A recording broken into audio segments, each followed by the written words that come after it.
नमस्कार, आप देख रहे हैं राष्ट्र प्रथम और मैं हूं आपके साथ में शोभित पाठक। न्यूज रूम लाइव में सभी दर्शकों का बहुत बहुत स्वागत है। आज का दिन प्रधानमंत्री मोदी के जीवन में बहुत अहमियत रखता है क्योंकि आज के ही दिन प्रधानमंत्री मोदी ने गुजरात में मुख्यमंत्री पद की शपथ ली थी और मुख्यमंत्री कह सकते हैं कि राजनीतिक जो यात्रा है उनकी शुरुआत आज के दिन से ही हुई थी। इसी खबर पर थोड़ा सा विस्तार से चलने से पहले हम इस खबर पर जुड़ना चाहेंगे हमारे साथी सहयोगी तुषार से और जानेंगे कि उनके सफर की शुरुआत किस तरीके से हुई थी। बिल्कुल शोभित जी, आपको बता दें कि 7 अक्टूबर आज की तारीख प्रधानमंत्री नरेंद्र मोदी के जीवन की महत्वपूर्ण तारीख है। बता दें कि 15 साल पहले आज ही के दिन उन्होंने गुजरात राज्य की बागडोर थामी थी और इन 15 सालों में साबरमती नदी का एक बहुत सा पानी बह गया और गुजरात के रास्ते से मोदी दिल्ली पहुंच गए। करीब 30 साल के गठबंधन युग के बाद पहली बार देश में पूर्ण बहुमत की सरकार बनी थी और इसका पूरा श्रेय प्रधानमंत्री नरेंद्र मोदी को जाता है। बता दें कि आपको जिस तरह से भूकंप के बाद राज्य के तत्कालीन मुख्यमंत्री केशुभाई पटेल के खिलाफ असंतोष भड़कने लगा था और तब उनके स्थान पर नरेंद्र मोदी को बिठाया गया था। 1996 की अगर हम बात कर लें तो 1996 में शंकर सिंह के खिलाफ बगावत के बाद गुजरात में मोदी के पुनर्गमन की बात असंभव लगती हुई सी नजर आ रही थी। 5 साल में ही मोदी गुजरात के नाथ बनकर वापस आए और पार्टी में बगावत की धमकी देने वाले केशुभाई और मोदी के हाथ के नीचे काम करने से इनकार करने वाले सुरेश भाई मेहता और गुजरात बीजेपी के तत्कालीन अध्यक्ष राजेंद्र सिंह राणा मोदी के शपथ ग्रहण समारोह में उन्हें चुनौती देने के लिए तैयार हो गए थे।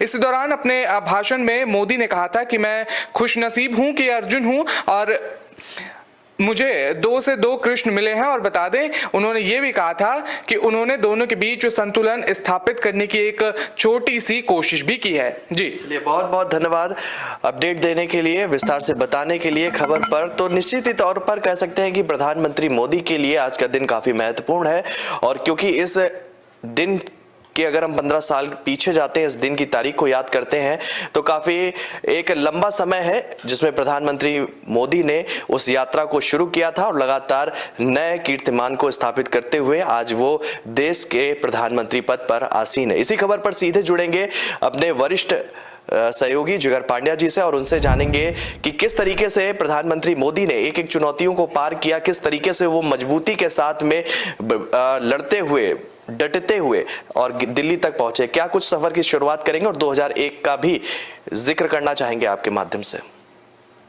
जी शोभित, 7 अक्टूबर 2001 मतलब गुजरात की राजनीति में एक बदलाव सा जो आया था, उसमें गुजरात की जो जनता थी वो सदमे में इसलिए थी कि भूकंप के बाद राज्य के तत्कालीन मुख्यमंत्री स्वर्गस्थ केशुभाई पटेल के खिलाफ एक असंतोष जो था वो भूकंप के लिए था, क्योंकि भूकंप में कच्छ से लेके अहमदाबाद तक और समझो कि पूरे गुजरात को दहला दिया था और जो जानहानि ज़्यादा से ज़्यादा हुई थी वो कच्छ इलाके में हुई थी, कच्छ जिला में हुई थी। भुज हो या अंजार हो या वहाँ के आसपास के छोटे छोटे कस्बे हो, और वहीं पे जो एक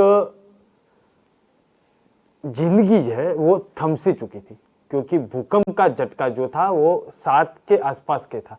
मतलब रिक्टर स्केल के ऊपर शायद इतना बड़ा झटका जो है वो गुजरात ने इसके पहले देखा नहीं था। अहमदाबाद तक इसकी जो एक धरती जो कांपी थी उसको महसूस की गई थी।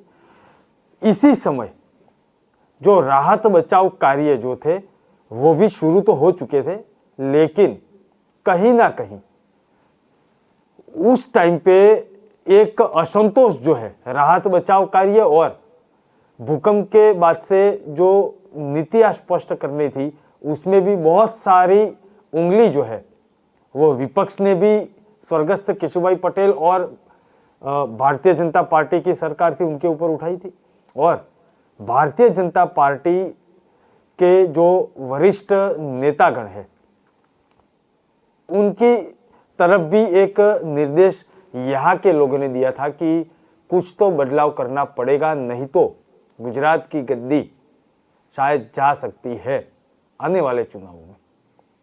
अब देखो कि जब भी गुजरात की राजनीति की बात करें तो स्वर्गस्थ केशुभाई पटेल और शंकर सिंह वाघेला ये दो दिग्गज नेता है जो गुजरात की बीजेपी की एक धरती, एक जमीन बनाने में बहुत बड़ा इनका योगदान है।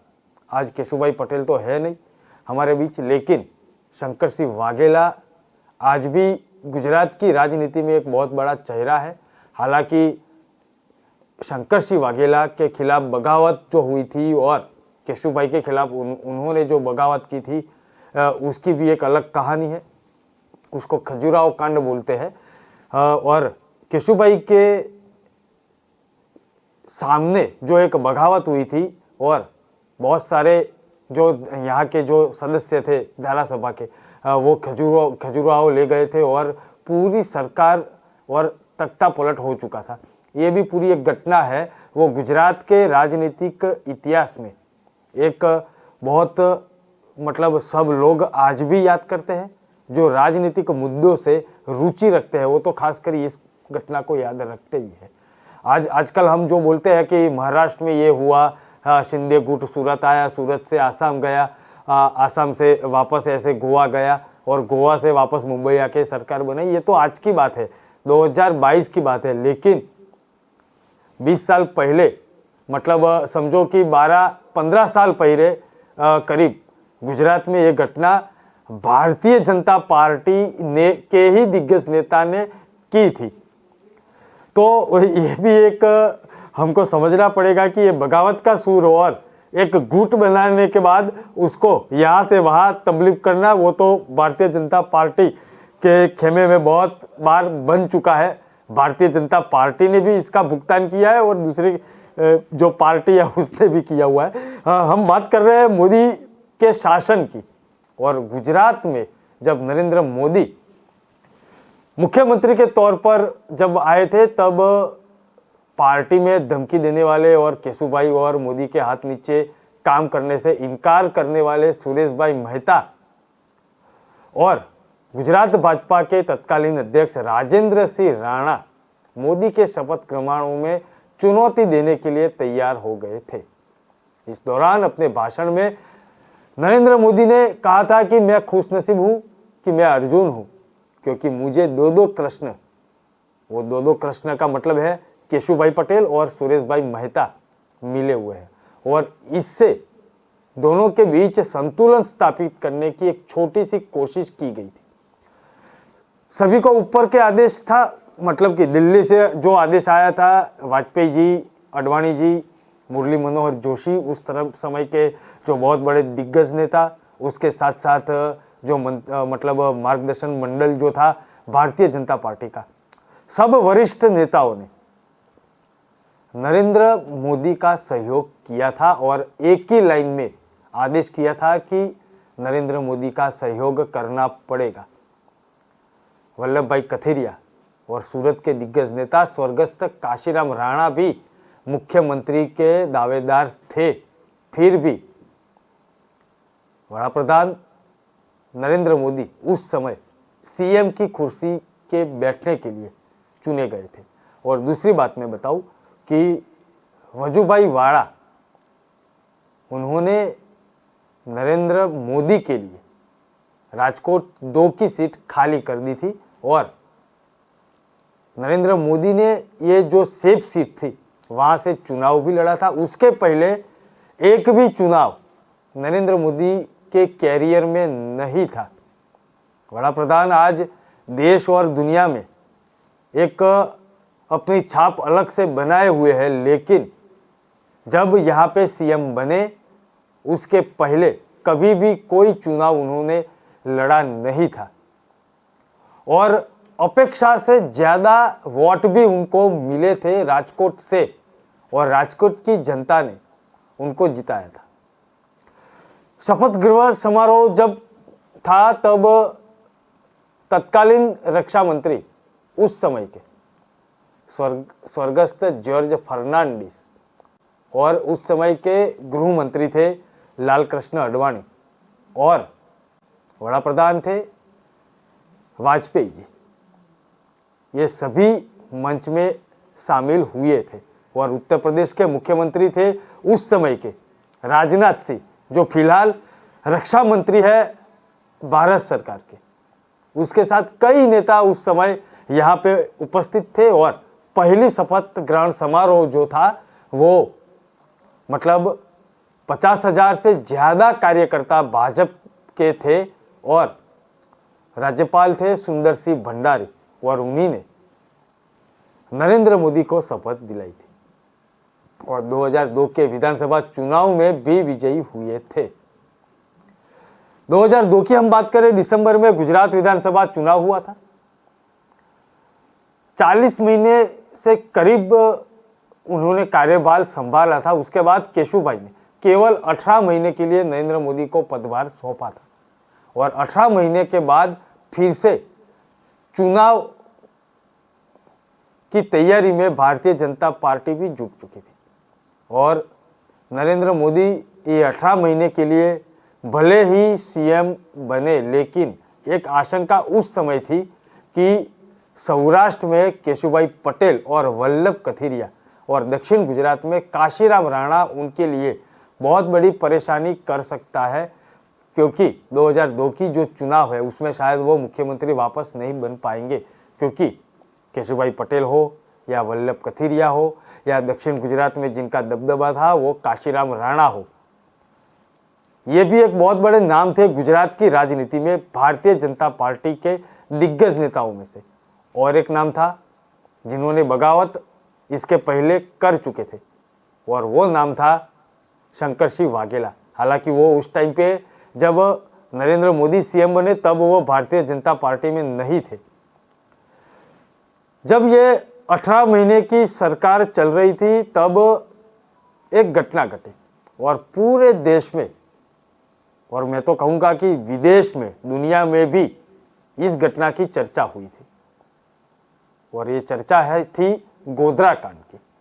और 58 लोग जो कार सेवक के रूप में अयोध्या से वापस आ रहे थे और जो गोधरा स्टेशन पे वो ट्रेन की बोगी जो थी वो जला दी गई थी। कुछ धर्म विशेष लोगों के द्वारा एक कृत्य किया गया था। उसके बाद जो जांच रिपोर्ट आई, उसके बाद जो पूरी एक प्रक्रिया चली, वो पूरा देश वाकिफ है। मैं फिलहाल इतना ही कहूँगा कि जो कार सेवक वहीं पे जिंदा जलाए गए थे, उसके बाद जो गुजरात में घटना घटी थी उसमें 1200 लोगों को मौत के घाट उतार के रख दिया गया था और पूरा माहौल जो गर्मा हुआ था और नरेंद्र मोदी पर बहुत सारे आरोप भी लगे हुए थे और इसका पूरा फायदा हिंदुत्व का जो एक कार्ड है वो भारतीय जनता पार्टी ने बखूबी से उठाया और नरेंद्र मोदी एक बार फिर गुजरात के मुख्यमंत्री बनने में कामयाब रहे। और उसी टाइम अमित शाह, जो अभी फिलहाल तो भारत सरकार के सहकारिता और गृह मंत्री है, और यहाँ के एक और दिग्गज नेता है सौरभ पटेल, वो पहली बार नरेंद्र मोदी के मंत्रिमंडल में मंत्री भी बन चुके थे। 22 सितंबर 2002 को अहमदाबाद के सरदार पटेल स्टेडियम में नरेंद्र मोदी का भव्य शपथ समारोह था और उसका आयोजन भी किया गया था। इस दौरान तत्कालीन प्रधानमंत्री अटल बिहारी वाजपेयी भी उपस्थित थे और इसके अलावा लाल कृष्ण आडवाणी, मुरली मनोहर जोशी, एक और नाम है जो फिलहाल हमारे बीच नहीं है, देश की राजनीति में बहुत बड़ा योगदान भी उनका रहा था, वो था जय जयललिता, तमिलनाडु से। उसके बाद बाबूलाल मरांडी, ओम प्रकाश चौटाला, वेंकैया नायडू भी उपस्थित थे, जो वेंकैया नायडू फिलहाल तो उपराष्ट्रपति पद से रिटायर हो चुके हैं। उसके बाद गृह मंत्री अभी के भारत सरकार के अमित शाह और सौरभ पटेल पहली बार मंत्री गुजरात के मंत्रिमंडल में बने थे और इस चुनाव में भाजपा को 182 में से 127 सीट मिली थी। हालांकि गुजरात की राजनीति में कांग्रेस का एक रिकॉर्ड रहा है, वो भी मैं आपको बताऊंगा शोभित, क्योंकि जब भी गुजरात चुनाव की बात आती है और 150 प्लस की बात आती है सीटें जीतने की, तो वो रिकॉर्ड भी गुजरात की राजनीति में कायम है। और वो रिकॉर्ड है यहाँ के जो मुख्यमंत्री थे उनके नाम पे। उसके बाद किसी पार्टी ने 150 से ज़्यादा सीटें नहीं हासिल की है। फिलहाल की अभी 2022 के चुनाव में भारतीय जनता पार्टी और उनका एक ख्वाहिश है कि 150 प्लस हम जाएंगे। वो तो आने वाले दिनों में हम देखेंगे, चुनाव के बाद उसका नतीजा के बाद देखेंगे। लेकिन 182 में से 127 सीटें नरेंद्र मोदी दूसरी बार 18 महीने के बाद फिर से जब चुनाव जीतकर गांधीनगर की असेंबली में पहुंचे तब 127 सीट लेके पहुंचे थे और कांग्रेस को सिर्फ 51 सीट मिली थी। इसके बाद 2007 हो या 2012 हो, उसमें भी नरेंद्र मोदी का जलवा बरकरार रहा था और भाजपा ने विजय का परचम फहराया था। कांग्रेस को शायद मैं एक बात कहूंगा कि गुजरात की राजनीति में पिछले 3 दशक से सत्ता से बाहर रखने में भारतीय जनता पार्टी और नरेंद्र मोदी उनका एक अलग से योगदान है। अब एक बात है कि 2012 के बाद केंद्र में कांग्रेस गठबंधन की सरकार थी और उस दौरान 2.25 लाख करोड़ रुपए का टेलीकॉम घोटाला हुआ था और जो घोटाला हुआ था उसकी भी चर्चा थी 2012 में। उसके साथ साथ एक कोयला घोटाला हुआ था यूपीए सरकार की गठबंधन में। देश में निराशा का वातावरण फैल चुका था। ये घोटाले पे घोटाले आ रहे थे। सामने विपक्ष में एनडीए और भारतीय जनता पार्टी शाब्दिक वार तो ठीक है, लेकिन रास्ते पे उतर के ये सभी घोटालों का जो एक युगल जो फूका हुआ था विपक्ष की ओर से, वो जनता के बीच में ले जाने के लिए कामयाब हो चुके थे। देश में जो एक घोटाले के कारण निराशा का वातावरण फैल चुका था, उसमें नरेंद्र मोदी ने गुजरात के सीएम के तौर पर देश भर में एक तूफानी दौरा किया। कई स्थानों पर जनसभा को संबोधित भी किया और उनकी वक्तृत्व कला आज भी लोग प्रभावित है, क्योंकि वड़ा प्रधान नरेंद्र मोदी उस समय के मुख्यमंत्री गुजरात के थे, लेकिन देश के एक ऐसा चेहरा बन चुके थे उस समय। और खास करके गोधरा की घटना के बाद एक चेहरा ऐसा बन चुके थे कि देश में हर कोई नरेंद्र मोदी को जानता था। हालांकि विपक्ष का, कांग्रेस का एक तभी से एक आरोप रहा है कि गुजरात के बाहर नरेंद्र मोदी को कौन जानता है। वो भी उस तरफ 2012 के आसपास ये एक मतलब जुमला जो है वो कांग्रेस की ओर से आता रहा था, लेकिन हकीकत वो थी कि पूरे देश में तूफानी दौरा करके नरेंद्र मोदी ने अपना नाम बना लिया था और देश नहीं दुनिया में भी उनका नाम बन चुका था। उसका एक प्रमाण है, अमेरिका ने भी वीजा देने से इनकार किया था नरेंद्र मोदी को, भले गुजरात के सीएम थे। आज वही अमेरिका हर 6-8 महीने में उनको बुलाती है। ये भी एक अलग बात है। वो हमारे सहयोगी जब जय शर्मा जुड़ेंगे वो पूरी बात करेंगे प्रधानमंत्री के बाद क्या क्या घटना हुई है, लेकिन मैं फिलहाल सीएम तक ही बात करूंगा। और कई स्थानों पर जनसभा जब उनकी देश में होती थी, सीएम थे तब वक्तृत्व कला को लेके लोग प्रभावित भी होते थे। और उसके बाद एक इतिहास उन्होंने रच दिया था। देश में 30 सालों में पहली बार पूर्ण बहुमत की सरकार भारतीय जनता पार्टी की बनी और कांग्रेस को केवल 44 सीटें हाथ में आ पाई थी। और 26 मई 2014 को वो प्रधानमंत्री पद के शपथ समारोह में उन्होंने कूटनीति का एक परिचय भी दिया था और सार्क नेताओं को और साथ साथ में पाकिस्तान के प्रधानमंत्री नरेंद्र मोदी ने पाकिस्तान के प्रधानमंत्री को भी आमंत्रित किया था। ये थी नरेंद्र मोदी की कूटनीति। एक समय पे गुजरात के सीएम थे, तब वो पाकिस्तान पे निशाना बनाने में चूकते नहीं थे। भले विपक्ष पे बैठे हुए थे केंद्र सरकार में भारतीय जनता पार्टी, लेकिन उनकी एक जो वक्तृत्व कला है उसमें पाकिस्तान का मुद्दा भी साथ में ले लेते थे, जम्मू कश्मीर का भी मुद्दा साथ में ले लेते थे।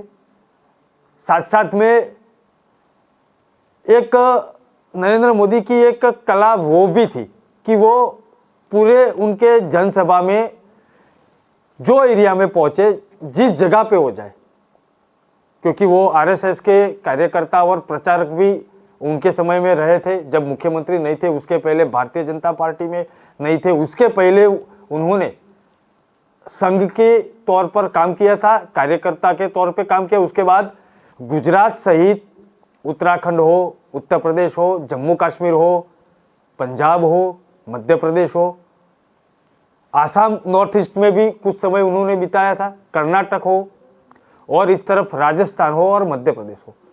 ये सभी इलाके में संघ के कार्यकर्ता के रूप में और प्रचारक के रूप में जमीनी स्तर पे वो हर तहसील और हर जिले में घूमने वाले बंदे थे।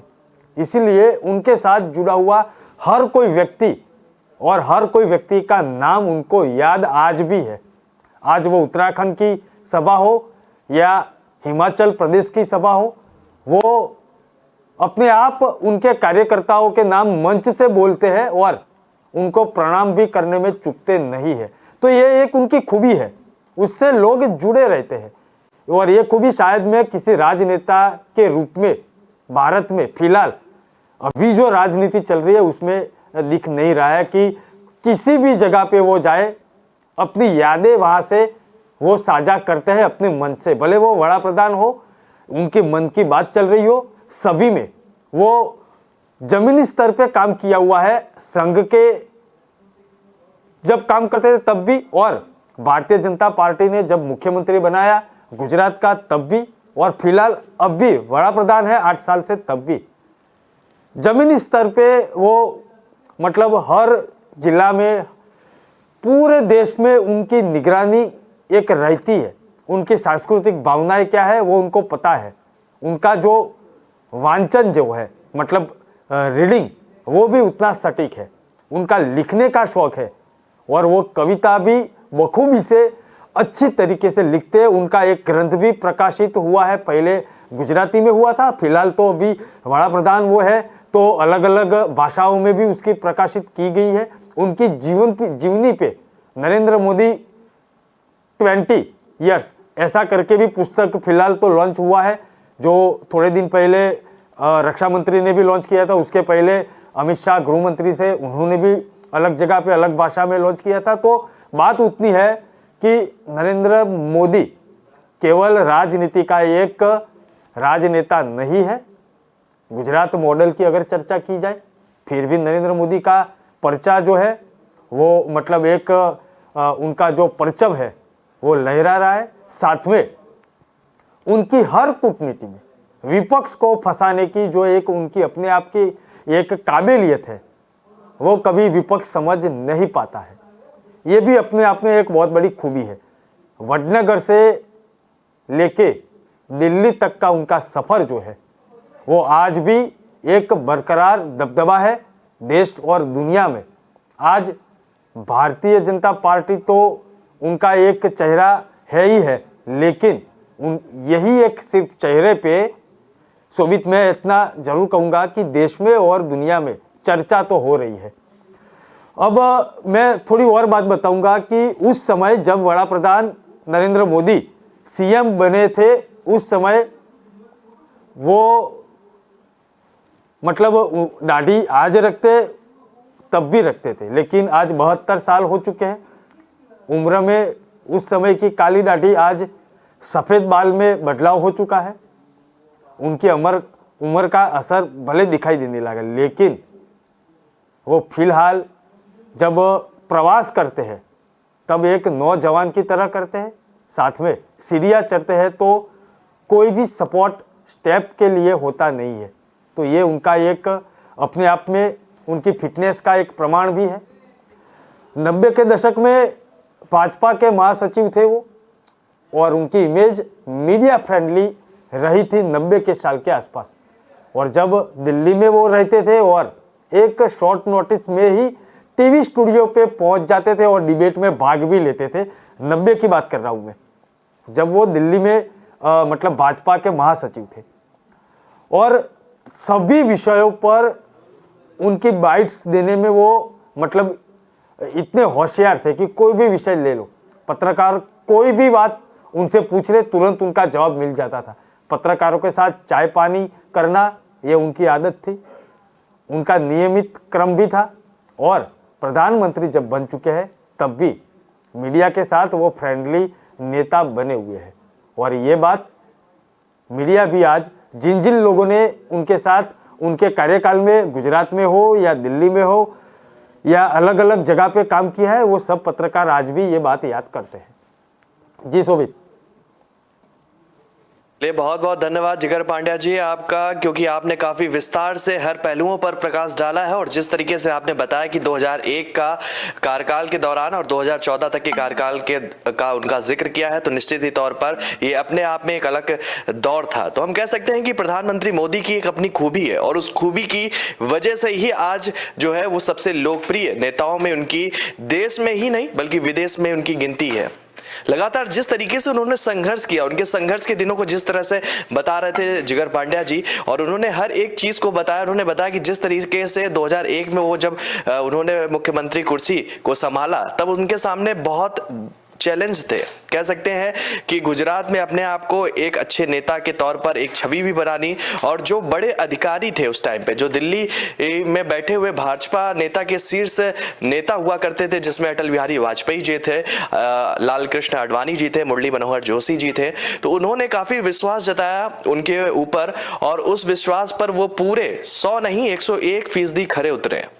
और उसी के दौरान उन्होंने शुरुआत की 2001 से मुख्यमंत्री के बतौर मुख्यमंत्री गुजरात पे, और फिर वो पीछे मुड़कर उन्होंने नहीं देखा, और लगातार जो है जो उनका विकास करने का विजन था गुजरात को लेकर, उन्होंने कई ऐसी जो अभूतपूर्व चीजें कर डाली, जिनको जो विपक्ष में बैठी सरकारें थी वो सोच कर जो है वो सोच ही उनकी बन गई। लेकिन वो सारे काम जो है वो प्रधानमंत्री मोदी ने कर डाले। तो कह सकते हैं एक लंबा कार्यकाल था, लंबा संघर्ष था। अपने आप को जो है हर पैमाने पर खरे उतरते हुए उन्होंने हर चुनौतियों को डट कर सामना भी उनका किया।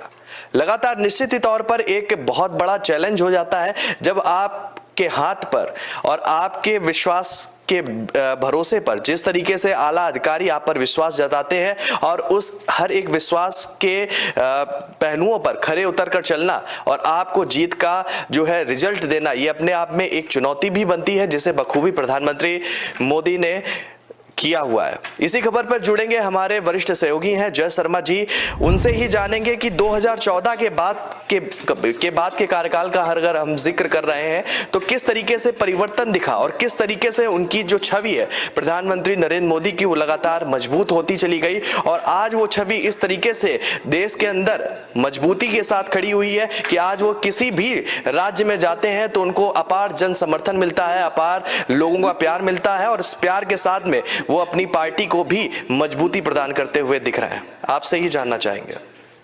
जी शोभित, सबसे पहले सीएम का दौरा, जैसे एक आरएसएस से और पूरे सीएम तक की जर्नी जिगर जी ने बताई। जिस तरीके से एक अभी रिपोर्ट, पहले एक बात कर लेते हैं, अभी जस्ट रिपोर्ट आया कि वर्ल्ड में सबसे फेमस एक कोई व्यक्ति हो या सबसे फेमस पीएम हो तो उसमें सबसे पहले पीएम मोदी का नाम आता है। वहीं से पता चल जाता है कि उनकी लोक चाहना कितनी है। अभी चलते हैं उनके मुख्यमंत्री से पीएम तक की सफर की ओर। तो 2013 में उन्होंने भाजपा के प्रधानमंत्री पद के उम्मीदवार बनाए गए थे। फिर 2014 के लोकसभा चुनाव में भाजपा ने नरेंद्र मोदी के नेतृत्व में करीबन 282 आंकड़ा सही गलत शायद 282 ही है शोभित, 282 सीटें मिली और मोदी देश के प्रधानमंत्री बने। वो 14 में प्रधानमंत्री थे।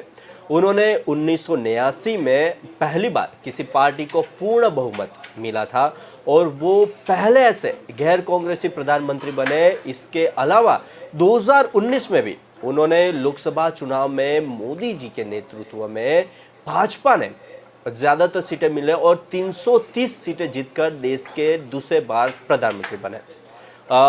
जिस तरीके से उनकी लोक चाहना की बात की जाए तो वो हमेशा शोभित बीच बीच में अलग अलग मुद्दे में जोड़ता रहूंगा। वो हमेशा एक चीज कहते हैं, विकास, टेक्नोलॉजी और अपडेट, और इसी के वजह ये ही उनके मेन स्रोत है जिसके ऊपर उनकी लोक चाहना बढ़ी, लोकप्रिय राजनेता बने। एक तो सबसे पहले सोशल मीडिया।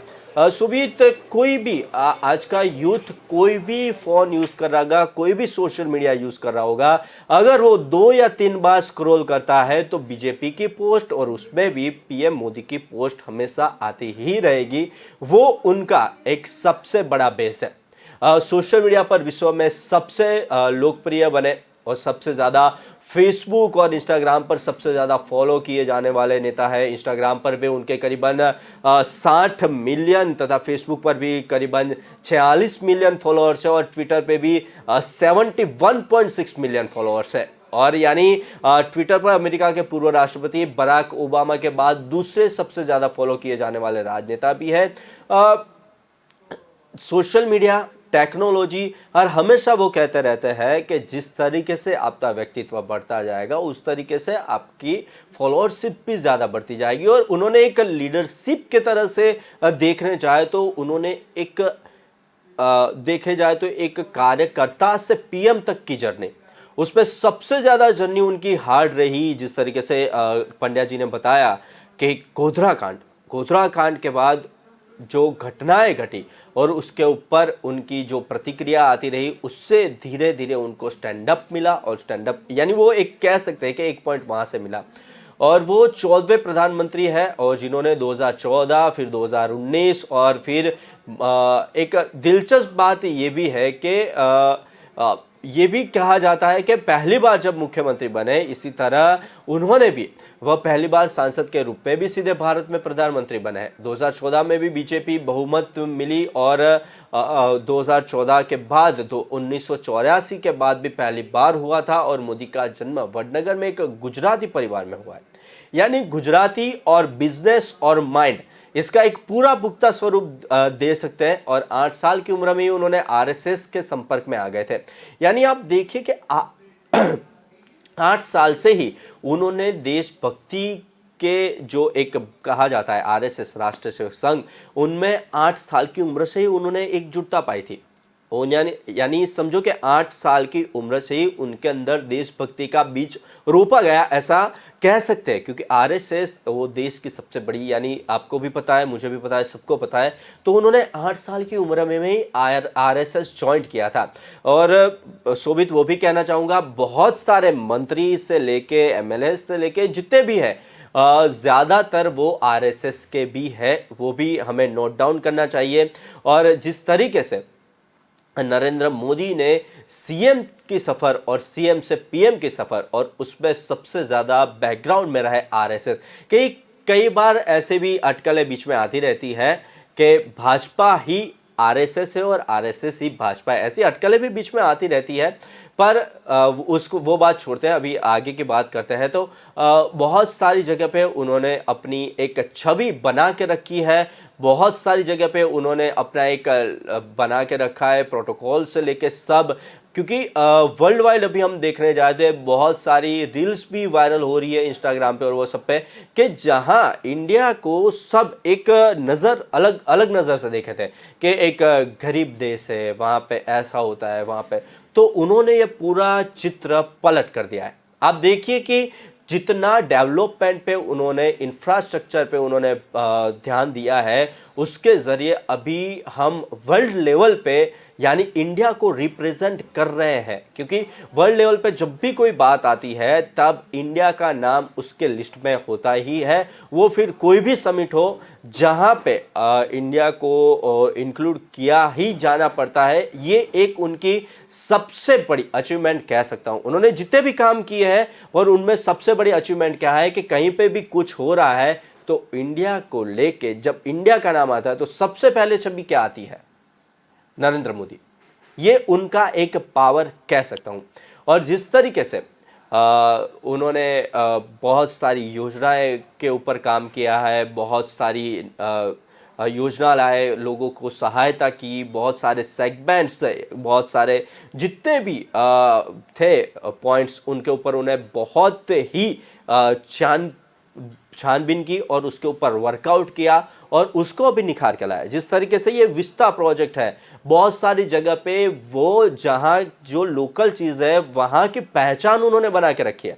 जिस तरीके से चला था एक कैंपेन कुछ दिन तो गुजारो गुजरात में, तो गुजरात में ऐसी ऐसी चीज़ें थी जो वहाँ के लोगों ने भी नहीं देखी थी, उसको हमने वर्ल्ड लेवल पे लेके गए। और टूरिज्म और जितने भी, मैंने नहीं बताया कि जितने भी सेगमेंट्स थे जहां से हम पीछे पड़ चुके थे, वहां पे वो सेगमेंट में उन्होंने काम किया। और टूरिज्म अगर आप देखें तो इंडिया का टूरिज्म पिछले 40 सालों में सबसे ज्यादा रहा है। कोविड के बाद भी, कोविड के अंदर भी लोग टूरिज्म के अंदर काम कर रहे थे और कोविड जैसे ही खत्म हुआ और ये लास्ट साल, बहुत दूर की बात नहीं कराऊंगा, दिल्ली से ही नज़दीक है हिमाचल, हिमाचल में जो टूरिज्म बढ़ा है कि आज से आप 10 साल पहले का हिमाचल देख लीजिए, बहुत बड़ी बात नहीं करनी है, पर आज से 10 साल पहले का हिमाचल देख लीजिए और अभी का हिमाचल देख लीजिए, आपको सब सुविधाएं मिल रही है, बाय रोड मिल रही है। पहले रोड कैसे थे, अब के रोड कैसे है और वहाँ पे फैसिलिटीज़ कितनी हो चुकी है, इलेक्ट्रिसिटी से लेके सब। यानी आप देखिए कि उन्होंने सब सेगमेंट में काम किया है, इंफ्रास्ट्रक्चर, ट्रांसपोर्ट, साथ में टूरिज्म। और जिस तरीके से हमारे देश में विकास हो रहा है और जिस तरीके से हमें बाहर से लोग अप्रोच करने हैं, जो टूरिज्म बढ़ाना है, तो टूरिज्म के फैक्टर में भी बहुत सारे काम किए। उन्होंने बहुत ग्राउंड लेवल से रह के काम किया है। उन्होंने बहुत सारी निधि योजनाएं बनाई, जिसमें सबसे बड़ी है पीएम किसान सम्मान योजना। छोटे किसानों के लिए प्रधानमंत्री नरेंद्र मोदी ने ये योजना काफ़ी मददगार साबित हुई है और इस योजना को लाभ उन किसानों को हुआ है जो एकदम छोटे थे, जो 2 हेक्टेयर से भी कम जिनके पास ज़मीन है और वो उसके ऊपर पूरा गुजरान चलाते हैं, तो उनको भी आगे लाने की ज़रूरत है। क्योंकि शोभित, जिनके पास 200 एकड़, 500 एकड़, 600 एकड़ ज़मीनें हैं, वो लोग तो इनकम सोर्स जनरेट करने ही वाले हैं, पर जिनके पास कम है ज़मीन और वो खेती करना चाहते हो और खेत के ऊपर ही उनका गुजारा चलता है, तो उनके लिए भी उन्होंने सबसे बड़ा काम किया है। हर महीने उनके अकाउंट में 2-2 हज़ार रुपए की किस्त आ रही है। ऐसी दूसरी योजना है प्रधानमंत्री मुद्रा योजना। इसमें ये योजना है जिसको 7 या 8 साल पूरे होने आए। इस योजना के तहत जो कॉरपोरेट या गैर कॉरपोरेट, गैर कृषि, लघु या सूक्ष्म उद्योग होते हैं, तो उनको 10 लाख रुपए तक की लोन दी जाती है। क्योंकि ये आत्मनिर्भर, make in India, made in India जो उनके मेन पहलू है, उसमें से एक ये भी है प्रधानमंत्री मुद्रा योजना, कि जिसके अंदर अपने आपकी जो खूबी है उसको बाहर लानी है, आपको आत्मनिर्भर बनना है, तो उसके लिए बैकअप में आपको जब भी कोई इन्वेस्ट करना हो तो उसके लिए पैसे लगते हैं। और वो जो भी अपने आइडियाज़ है उसको अगर आप इम्प्लांट करना चाहते हो और उसको बिजनेस बनाना चाहते हो, तो उसके लिए ये प्रधानमंत्री योजना बहुत ही काफ़ी महत्वपूर्ण रही, क्योंकि उसके रिगार्डिंग्स बहुत जो यूथ था वो आगे आए हैं और बहुत लोगों ने अपने स्टार्टअप शुरू किए हैं।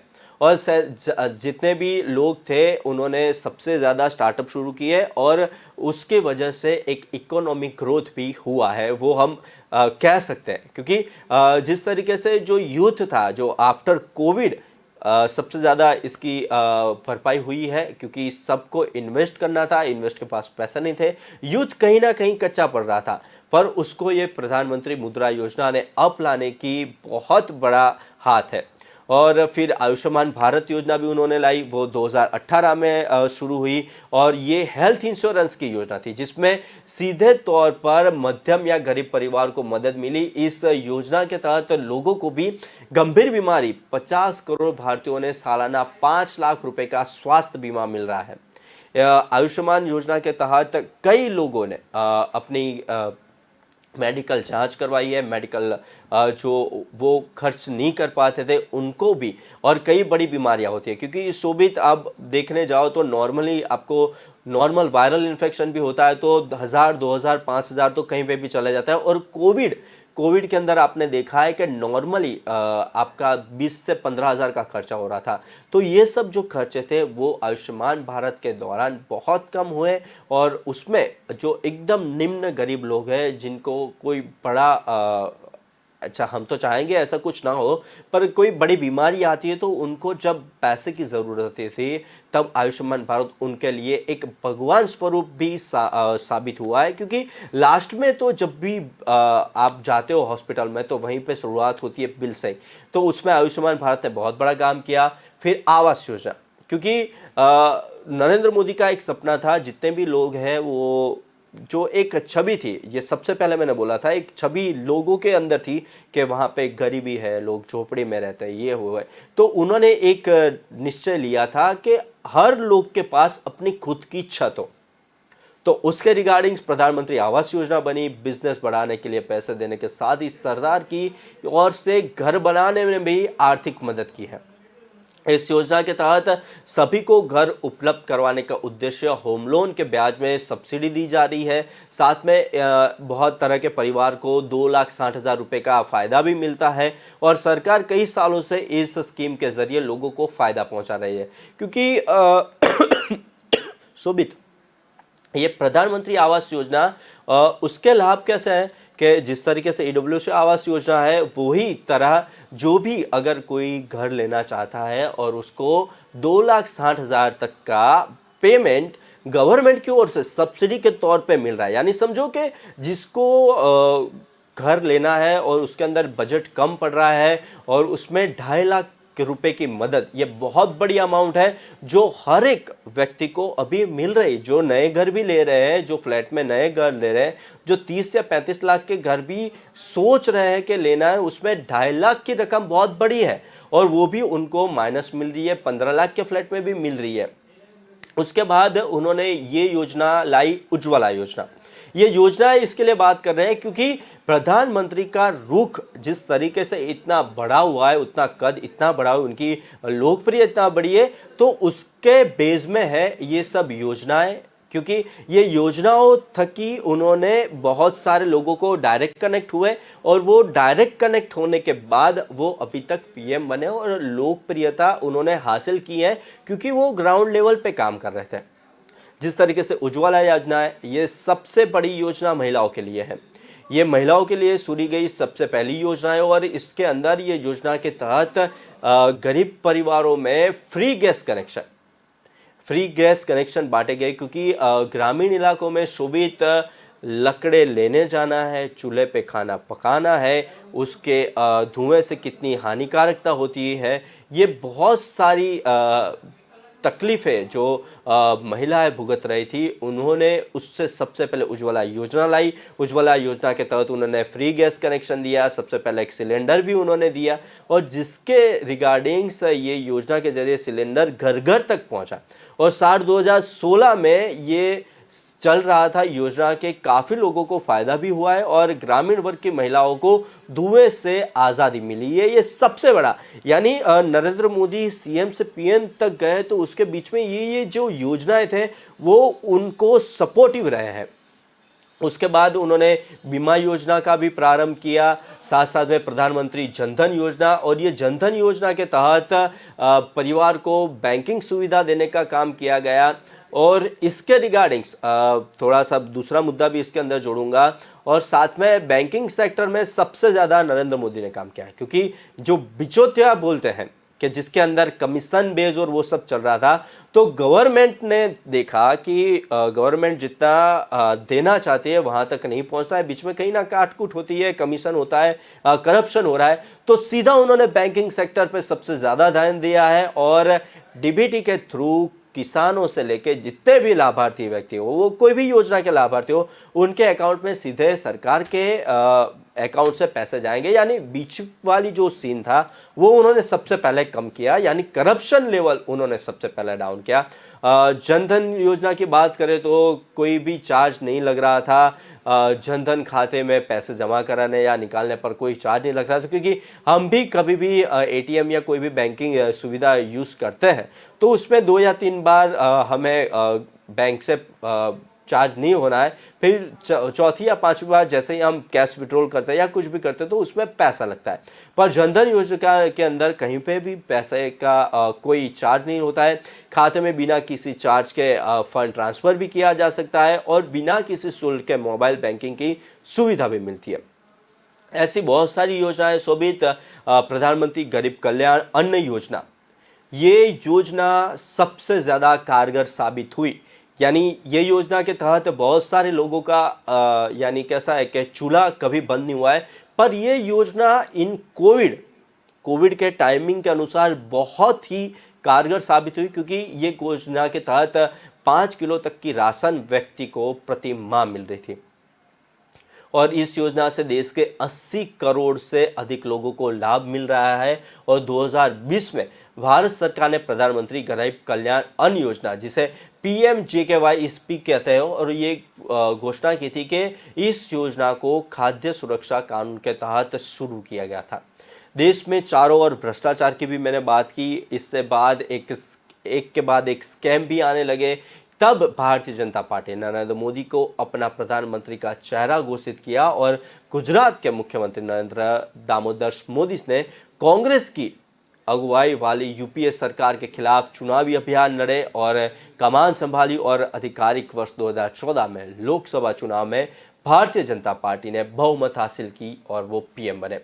और जिस तरीके से डेवलपमेंट बढ़ता गया, इंफ्रास्ट्रक्चर, टूरिज्म, योजनाएं, गतिविधियां, तो उसके साथ साथ उन्होंने फॉरेन ट्रिप्स भी इतनी की है, बाहर से इन्वेस्टर्स भी इतने लाए हैं जो देश में, यानी एक रील में देख रहा था शोभित, अभी इंस्टाग्राम पे बहुत वायरल हो रही थी कि बराक ओबामा से लेके पीएम से लेके सब लोग, उसमें मनमोहन सिंह भी शामिल थे, तो वहाँ पे मनमोहन सिंह खड़े हैं और आप बाकी के सब लोग अंदर अंदर बात कर रहे हैं और फिर तुरंत दूसरा सीन आता है कि जिसमें पीएम मोदी खड़े हैं और उनको सब मिलने के लिए आते हैं। तो ये फ़र्क है। और अभी यूथ में देखने जाए तो प्रधानमंत्री नरेंद्र मोदी जिस तरीके से आगे बढ़ रहे हैं और विश्व गुरु जो उनका अब एक एम है, तो मुझे भी लगता है कि शोभित वो कहीं ना कहीं देखने मिलेगा। उसके बाद हम योजनाएं बात करें थे, उसके बाद उन्होंने सबसे पहले जिस तरीके से मैन्युफैक्चरिंग डिपार्टमेंट, क्योंकि पूरा अर्थतंत्र चलता है मैन्युफैक्चर से, इंडस्ट्री से, उद्योगों से, तो उसके अंदर उन्होंने सबसे बड़ा पहलू लाया GST. GST is the one nation one tax. Tax सुविधा की दिशा में नरेंद्र मोदी सरकार का ये सबसे बड़ा पहलू कह सकते हैं। और GST, goods and service taxes को लागू किया और आज देश में टैक्स कनेक्शन के कोई रिकॉर्ड स्थापित हो चुके हैं। यानी आप समझो कि पहले बहुत सारे टैक्सेस थे, उसके बदले उन्होंने वन नेशन वन टैक्स कर दिया और साथ में बहुत सारी बड़ी योजनाएं भी शामिल हुई है। और हम देखने जाए नरेंद्र मोदी की बहुत सारी उन्होंने योजना से लेके बहुत सारे फैसले लिए हैं, उनमें से एक जीएसटी भी है। फिर 3 तलाक की प्रथा, यानी ये जो 3 तलाक की प्रथा था वो कायदा जो था उसको ख़त्म किया। देश में मुस्लिमों ने प्रचलित 3 तलाक की प्रथा को ख़त्म करने का साहसिक फैसला नरेंद्र मोदी की सरकार ने लिया। हालांकि इसका काफ़ी विरोध भी हुआ था शोभित बहुत तरीके से, और ये फैसला लाने के लिए भी बहुत टाइम लगा था। ये फैसला अंदर से लेके बाहर तक आने के लिए बहुत टाइम लगा था, काफ़ी विरोध भी हुआ था, लेकिन सरकार ने अड़िंग रुख की और वजह से संसद में कानून पारित करके इस सामाजिक बुराई को दूर किया है। फिर आया ऑनर यानी one nation one ration. Modi सरकार ने कार्यकाल में ही वन नेशन वन राशन का कार्ड भी लागू किया और आप जहां भी जाएंगे राशन कार्ड आपके साथ जाएगा और वहां आप रहेंगे, वहीं आपको उस कार्ड पर राशन मिल सकता है। फिर एक एयर स्ट्राइक, यह मुद्दा सबसे बड़ा था। एयर स्ट्राइक करके पाकिस्तान को सिखाया सबक, बार बार घुसपैठ, क्योंकि जैसे ही हम वॉर की बात करते हैं तो जिस तरीके से हम शोभित बात करते हैं कि क्रिकेट की, तो सबसे पहले फिर हमारे दिलो सहन में आता है सचिन तेंदुलकर। हम लोग F1 रेसिंग की बात करते तो उसमें राफेल आ जाता है। तो उसी तरह से एयर स्ट्राइक की ये नरेंद्र मोदी की सबसे बड़ा एक देखा जाए तो एक टर्निंग पॉइंट भी है। बार बार घुसपैठ पाकिस्तान की और भारतीय जवानों पर हमला करने की बहुत सारी न्यूज़ आती रहती थी, बहुत सारी खबरें आती रहती थी, पर उसके बाद पाकिस्तान को उसके घर में घुसकर सबक सिखाना उन्होंने तय किया और मोदी सरकार ने पाकिस्तान पर एयर स्ट्राइक करके वहाँ चल रहे आतंकवादी ठिकानों पर तबाह कर दिया और पाकिस्तान को अब भी उसका दर्द महसूस होता है। उसके बाद आप देख लीजिए कि ऐसा कोई, यानी अभी भी उनकी नापाक हरकत या पाक हरकत उसमें हम नहीं गिरते हैं, पर अभी भी कुछ ना कुछ तौर तरीके से चालू है। पर जिस तरीके से पहले होता था ऐसा नहीं हो रहा था। डोकलाम हो या गलवान घाटी हो, हर जगह पर चीन को मोदी सरकार ने कहरा जवाब दिया है। पाकिस्तान को ही नहीं, पर जिस तरीके से हमने देखा तो लास्ट उन्हों का सबसे बड़ा निर्णय 370 को भी हमें नहीं भूलना चाहिए। भारतीय जनता पार्टी अपने हर घोषणा पत्र में वादा करती थी कि सत्ता में आने पर अनुच्छेद 370 को वो खत्म करेगी और वो खत्म हुआ। उसके बाद जम्मू कश्मीर के दौरे पर है अभी अमित शाह और ये उनका तीसरा दौरा है। और हालांकि मोदी सरकार ने आश्वासन दिया है कि जब हालात सामान्य हो जाएंगे, डोमिनेशन की प्रक्रिया पूरी हो जाएगी, तो जम्मू कश्मीर का दर्जा भी फिर से बहाल कर दिया जाएगा और परिसीमा की प्रक्रिया भी पूरी हो जाएगी। मोदी सरकार ने देश के कई सुधार लाए हैं। गरीब परिवारों को मुफ्त में 5 लाख रुपए तक के इलाज की सुविधा देना, आयुष्मान कार्ड दिया गया है। प्रधानमंत्री आवास योजना के तहत गरीबों को घर बनाने की योजना, उज्ज्वला योजना तहत महिलाओं को धुएं से राहत, ऐसी बहुत सारे काम किए गए। महिलाओं को मुफ्त में LPG सिलेंडर मिले। स्वच्छ भारत अभियान, और स्वच्छ भारत अभियान की भी बात करनी ज़रूरी है शोभित, क्योंकि स्वच्छ भारत अभियान के तहत लोगों को शौचालय निर्माण किए गए, क्योंकि बहुत सारे ऐसे गांव थे, ऐसे पछात एरिया थे कि जहां पे उनको शौच के लिए बाहर जाना पड़ता था, जिसके लिए उनको अर्ली मॉर्निंग जाना पड़ता था महिलाओं को। ऐसी बहुत सारी डिफ़िकल्टीज थी, उसको माइनस किया और वो सब हुआ एक विज़न की वजह से। मैं ये मेन पॉइंट पहले बोलना चाहता था पर वो भूल गया था उनका विज़न, क्योंकि जब भी वो सोचते हैं तो उनका सोचने का तरीका कुछ ऐसा रहता है शोभित, कि हम लोग ऐसा सोचते हैं कि ये करना चाहिए, पर उनका विज़न मैंने अभी तक स्टडी किया तो उनका कैसा है कि ये करेंगे तो क्या होगा और उसकी इफ़ेक्ट क्या होगी, ये अभी तक यानी उनको समझ पाना भी बहुत डिफ़िकल्ट रहा है। वो फिर इलेक्शन हो, योजना हो या कुछ भी हो। फिर कनेक्टिविटी, जो मैंने ट्रांसपोर्टेशन की बात की, मोदी सरकार ने बिजनेस को भी नज़रअंदाज नहीं किया है, बिजनेस के अंदाज को भी बदल दिया है। ईज ऑफ डूइंग बिजनेस 2.0 और वैश्विक नवीनीकरण इंडेक्स में भी भारत को ऊपर लाए हैं। विदेश निवेश को मामले में जैसे मैं पहले भी बताया कि बहुत करीबन मैं मानूंगा तब तक शोभित जितने भी foreign trips PM Narendra Modi ने किए, उतने ही PM यहाँ पे भी आए हैं, यहाँ पे भी रुके हैं और उन्होंने भी निवेश की कई जगह निवेश भी किया है और बिजनेस फ्रेंडली माहौल भी बनाया है उन्होंने।